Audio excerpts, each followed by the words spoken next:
Alright, today we're looking at a 2013 Dodge Charger. It is a used Dodge Charger, obvious. 2013 was 10 years ago. Pretty clean on the inside.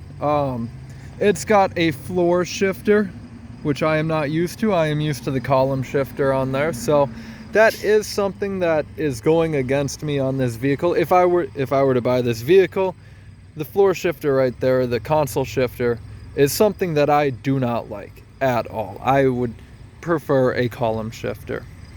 Now, for $9,255, this Dodge Charger could be yours, could be mine too. This is a really good deal, in my opinion. It is extremely clean. No major damage that I can even see. It doesn't even look like it's damaged at all. Everything on here is pretty clean, pretty sharp, pretty nice looking. Got a nice spoiler on the back, all-wheel drive, 3.6 liter V6, 180,000 miles on there. It does have a bit of miles on there, but you know, my personal ride down there, that cop car has 233,000 miles on it, and it is still running absolutely perfect. So this is a nice little Dodge Charger here. The headlight assemblies are very clear. They look brand new.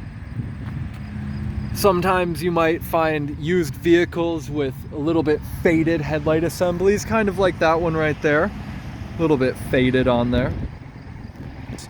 2013 Dodge Charger V6 3.6 liter all-wheel drive is pretty good. It has a nice black interior, has a nice big info screen right there, and all the bells and whistles that you would need. Let's go over some of the options, features, everything that it has. Door handle color, body color, mirror color, body color. So these door handles right here and the mirrors on the outside match the same body color like that. Steering wheel mounted controls. They're for the audio, right? I don't think that you have cruise control on the steering wheel, so maybe that's something that people prefer or don't really mind. Power brakes, that is a standard. Rear brake width is 0.87. Alternator, 180 amps. External temperature display, so you can see how hot it is outside. You can turn up the air or turn on the heat depending on that. Multi-function display, so that I believe would be that info screen right there. That info screen, which is a multi-function display, probably is going to be your radio, thermostat controls, possibly CD player, Bluetooth, aux cord maybe. And if there is a backup camera, which I think there is not a backup camera. So you're not going to have a backup camera on there. Headlights are halogen, which is pretty standard for a 2013 vehicle. Crumple zones are in the front. So if you were to be driving this car and hit like a light pole in a parking lot, it'll crumple in the front. Emergency interior trunk release, that is, good and bad. If you are going to be, kidnapping someone and throwing them in the trunk, you got to keep in mind that they can escape. Interior accents are aluminum. What that means is that if you look in the console right there, that shiny stuff is the aluminum accents right there. Pretty fancy. Tail lights are LED. Vanity mirrors, dual illuminating. So I thought that the mirrors right there were going to illuminate on the bottom. Exhaust is dual tip, push button start. That I am not a fan of. I prefer the old school turnkey method, but some people like being lazy. Side mirrors adjustment are power, so you can adjust the side mirrors just with the power switch on your door. Seatbelt warning sensor for the front, but not for the rear seats. Humidity and dew point sensors. That is pretty interesting. I've never heard of that before. So let's read the description on here. What an What an extraordinary Dodge Charger SXT Sierra X-Ray Tango with all-wheel drive. This is about as clean as one can find. If it shows 50 miles, you would believe it. Great tires. Maybe I think they meant 5,000 miles. If it showed 5,000 miles on the odometer, you would believe it. And honestly, I would. With how clean this vehicle is right here, it is hard to believe that it's got 180,000 and it is in this great of shape. Great tires, great looks, and absolutely as gorgeous as one would hope to find in the price range. Absolutely correct. For $9,255, this is a great looking Dodge Charger.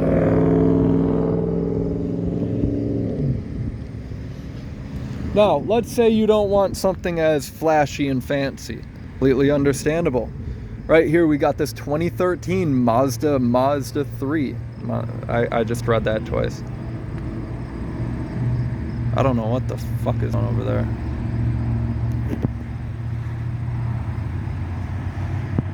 Well, whatever. Anyway, 2013 Mazda 3. Same year as the Dodge Charger right there, but with almost 100,000 miles less. In fact, this has 90,000 miles less, or 83,000 miles less. Gets better gas mileage, right? It's smaller, of course, you know, it's a nice grayish green color. We might be able to even see the color on here. Maybe.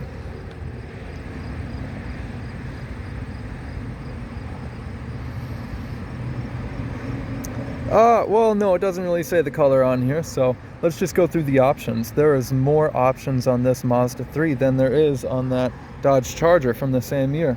So we got, let's do this, let's sum this up. Rear bumper color and rear spoiler color are going to be the body color. The window trim is black. This is that right there.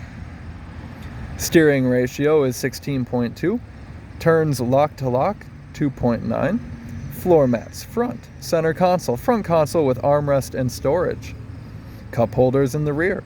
Power outlets, two 12-volt power outlets. Storage accessory hook, I think that is for the back seat on there. They have like an accessory hook thing that you can put in there. I don't know what in the fuck is going on with these vehicles right there. I really don't. But that red car kind of parked like shit.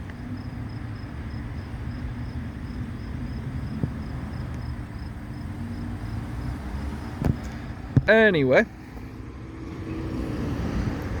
alternator is a 100 amp alternator, so you're getting 80 less amps with the Mazda 3. Auxiliary audio input, multifunction display, trip odometer, warnings and reminders for low fuel level, halogen headlights, wheel spokes are multi-spoke, fancy. A child seat anchors so that you can put a child, toddler seat in the back. Front seat belts are 3-point. Front headrests are adjustable. Rear spoiler on the roof line, which is right here. Floor mats in the rear, along with the front. Power door locks are auto locking. Front shock type are twin tube gas, along with the rear shock type are also twin tube gas. Rear seat belts are 3-point, vanity mirrors dual. Push button start. Again, people like to be lazy and use their push button. I am old school, I like the turn key. Satellite radio, Sirius XM ready, so you can be fancy. Side mirror adjustments are manual folding and also power. So what that means is that you see that little moon shape right there? You can adjust these mirrors in. I don't want to force it, but you can fold them in. Child safety door locks and rear view mirror, manual day/night. So what that means is that on some rear view mirrors, it will automatically tint or not tint depending on, if it's light or dark outside. With this one, it has a manual day and night, so you have to manually move the rear view mirror for that tint. For just $1,200 more, than the Dodge Charger and 90,000 miles less, I would say that this is a great deal.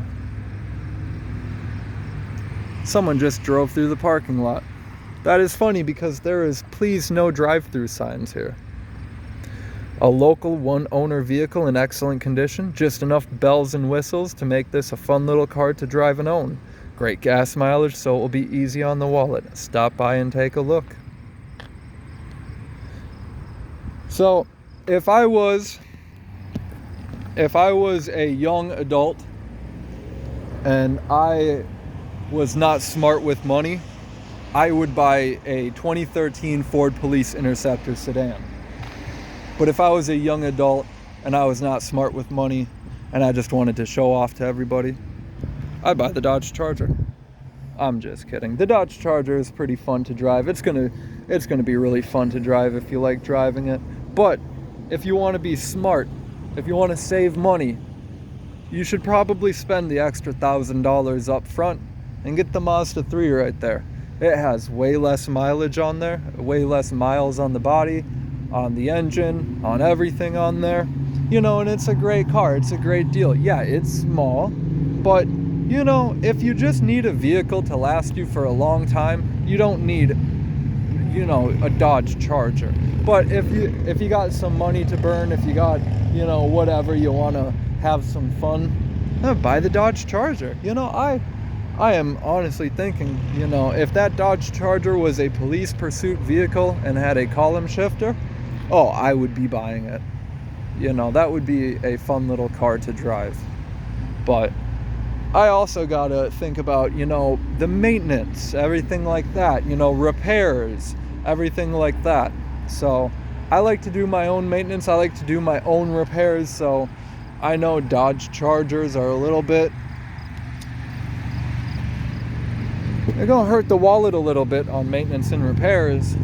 I am not familiar with Mazdas, so I would honestly say that the Mazda 3, you know, both are 2013 vehicles. The Mazda 3 and the Dodge Charger are both 2013 vehicles. So I would have to say that the Mazda 3 is a better deal. You know, it's a smarter purchase in my opinion. For me, I'm talking for me. If I were to buy a car, I should probably buy the Mazda 3 instead of the Dodge Charger. You know, just, it's a smarter purchase. Now, me being me, I know that I want to have fun when I drive and not get caught. So I would have fun with the Dodge Charger. But it still is only a V6. I kind of want a V8. Now, the place that I'm at right here, if they happen to get a Crown Vic Police Interceptor, if they happen to get one of those,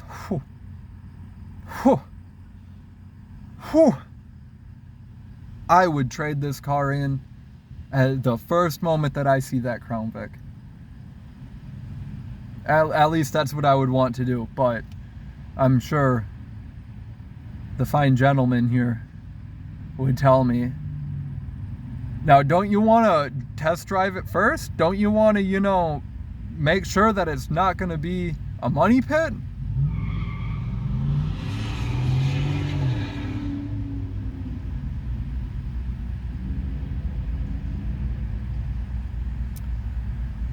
And yes, I probably should test drive the Crown Vic first, but very similar to the car that I'm currently sitting in, I just saw the car and said, fuck it, I want it.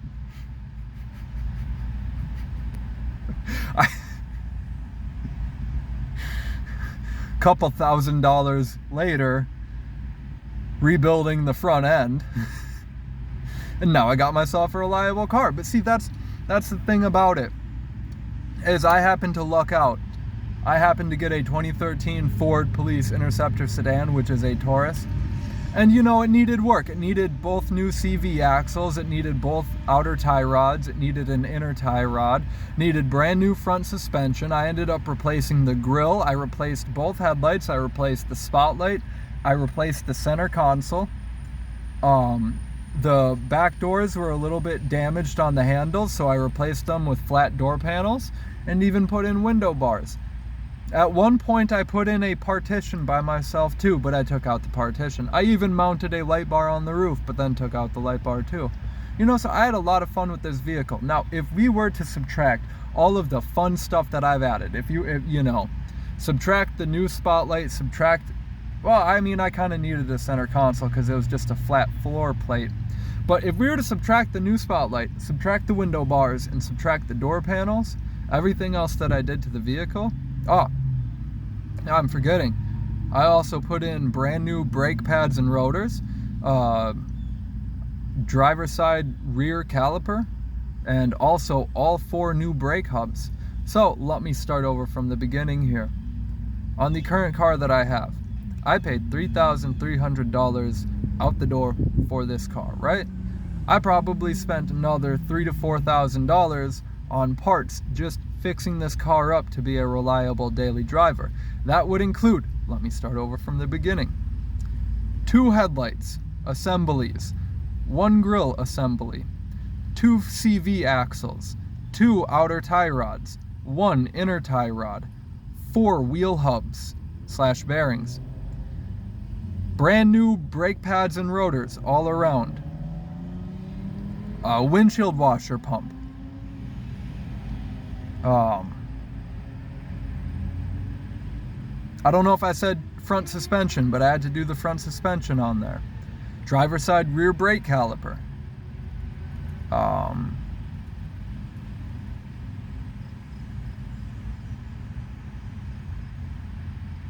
Control arms. Both control arms in the front had to be replaced. How could I forget about those?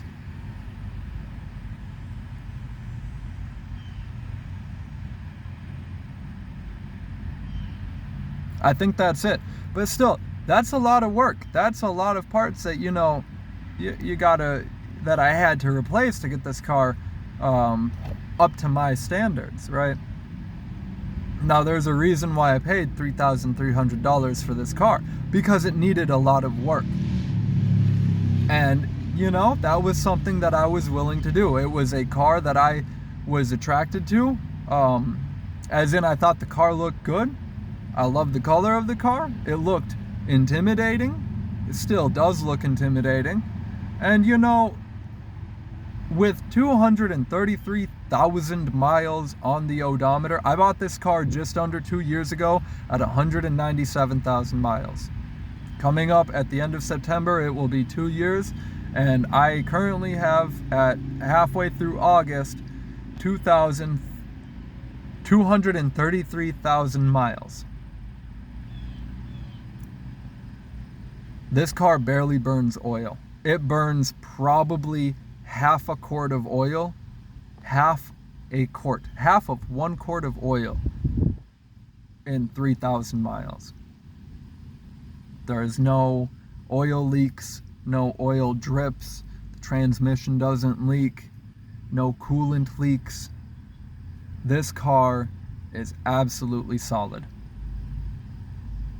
You know, for this high mileage, I am so thankful, so grateful that the only issues that I'm having with the car is the transmission is getting a little bit old and worn out.